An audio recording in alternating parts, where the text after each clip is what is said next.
اعوذ باللہ من الشیطان الرجیم، بسم اللہ الرحمن الرحیم۔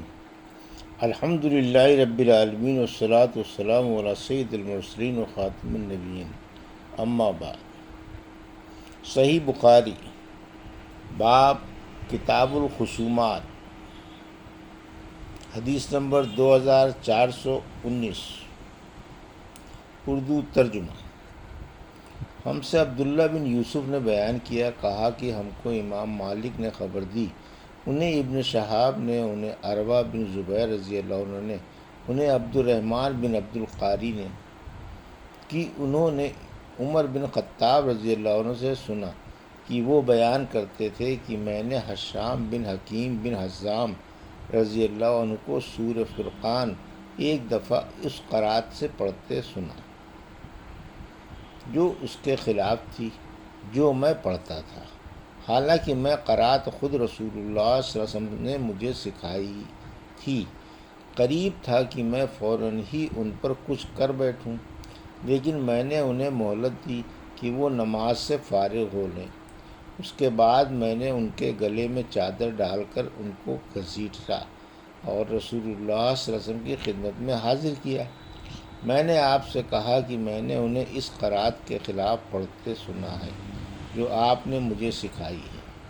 حضور اکرم صلی اللہ علیہ وسلم نے مجھ سے فرمایا کہ پہلے انہیں چھوڑ دے، پھر ان سے فرمایا کہ اچھا اب تم قرات سناؤ۔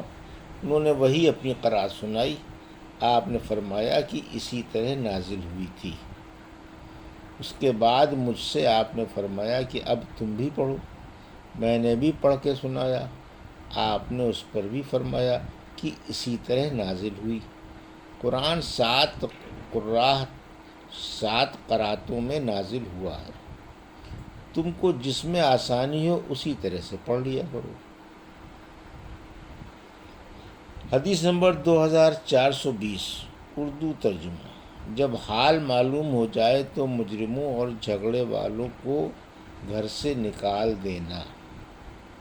اور ابو بکر رضی اللہ عنہ کی بہن ام فروہ رضی اللہ عنہا نے جب وفات صدیق اکبر پر نوحہ کیا تو حضرت عمر فاروق رضی اللہ عنہ نے انہیں ان کے گھر سے نکال دیا۔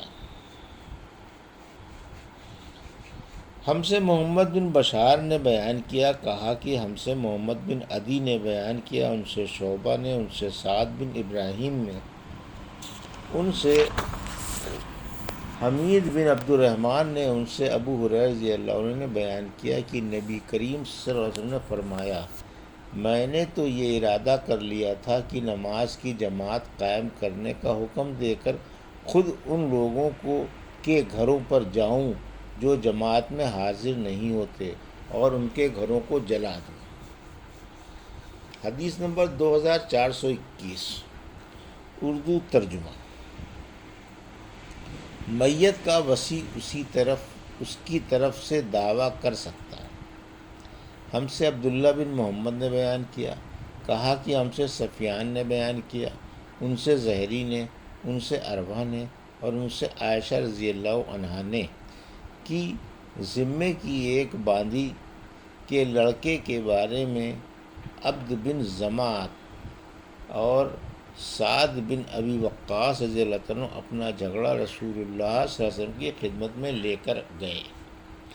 حضرت سعد رضی اللہ عنہ نے کہا، یا رسول اللہ، میرے بھائی نے مجھ کو وصیت کی تھی کہ جب میں مکے آؤں اور ذمہ کی باندی کے لڑکے کو دیکھوں تو اسے اپنی پرورش میں لے لوں، کیونکہ وہ انہی کا لڑکا ہے۔ میرے والد ہی کے فراش میں اس کی پیدائش ہوئی ہے۔ نبی کریم صلی اللہ علیہ وسلم نے بچے کے اندر اتباع کی واضح مشابہت دیکھی، لیکن فرمایا کہ اے عبد بن زمع، لڑکا تو تمہاری ہی پرورش میں رہے گا، کیونکہ لڑکا فراش کے تابع ہوتا ہے، اور سودا تو اس لڑکے سے پردہ کیا کر۔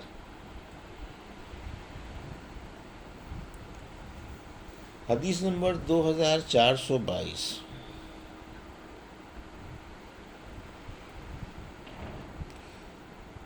اگر شرارت کا ڈر ہو تو ملزم کا باندھنا درست ہے۔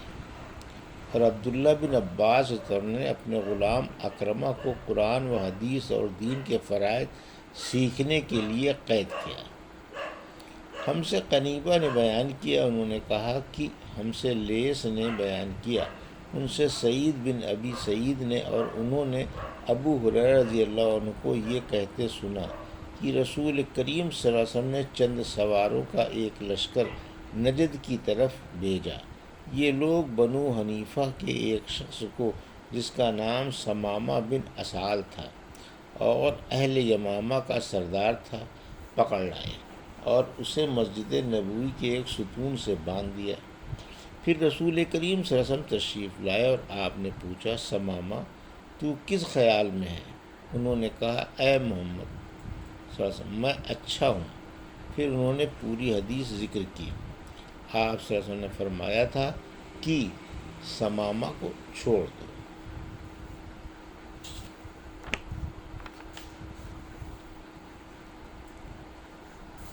حدیث نمبر 2423، حرم میں کسی کو باندھنا اور قید کرنا۔ اور نافع بن عبد الحارث نے مکے میں صفوان بن امیہ سے ایک مکان جیل خانہ بنانے کے لیے اس شرط پر خریدا کہ اگر عمر رضی اللہ عنہ اس خریداری کو منظور کریں گے تو بیع پوری ہوگی، ورنہ صفوان کو جواب آنے تک 400 دینار تک کرایہ دیا جائے گا۔ ابن زبیر رضی اللہ عنہ نے مکے میں لوگوں کو قید کیا۔ ہم سے عبداللہ بن یوسف نے بیان کیا، کہا کہ ہم سے لیث نے بیان کیا، کہا کہ مجھ سے سعید بن ابی سعید نے بیان کیا، انہوں نے سیدنا ابو ہریرہ رضی اللہ عنہ سے سنا، آپ نے بیان کیا کہ نبی کریم صلی اللہ علیہ وسلم نے سواروں کا ایک لشکر نجد کی طرف بھیجا جو بنو حنیفہ کے ایک شخص ثمامہ بن اسال کو پکڑ لائے اور مسجد کے ایک ستون سے اس کو باندھ دیا۔ حدیث نمبر 2424، اردو ترجمہ، قرض دار کے ساتھ رہنے کا بیان۔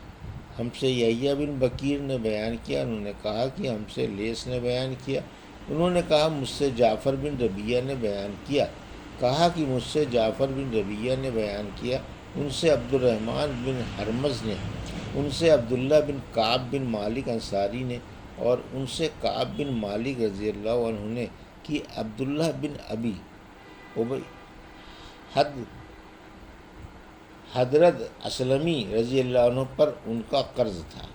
ان سے ملاقات ہوئی تو انہوں نے ان کا پیچھا کیا، پھر دونوں کی گفتگو تیز ہونے لگی اور آواز بلند ہو گئی۔ اتنے میں رسول کریم صلی اللہ علیہ وسلم کا ادھر سے گزر ہوا اور آپ نے فرمایا، اے کعب، اور آپ نے اپنے ہاتھ سے اشارہ کر کے گویا یہ فرمایا کہ آدھے قرض کی کمی کر دے۔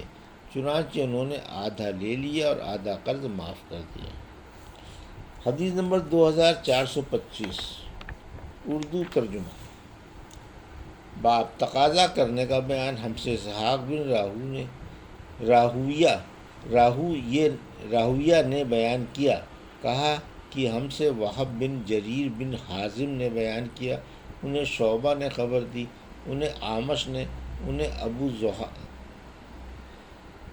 زحا نے، انہیں مسروق نے، اور ان سے خباب رضی اللہ عنہ نے بیان کیا کہ میں جاہلیت کے زمانے میں لوہے کا کام کرتا تھا اور عاص بن وائل کافر پر میرے کچھ روپے قرض تھے۔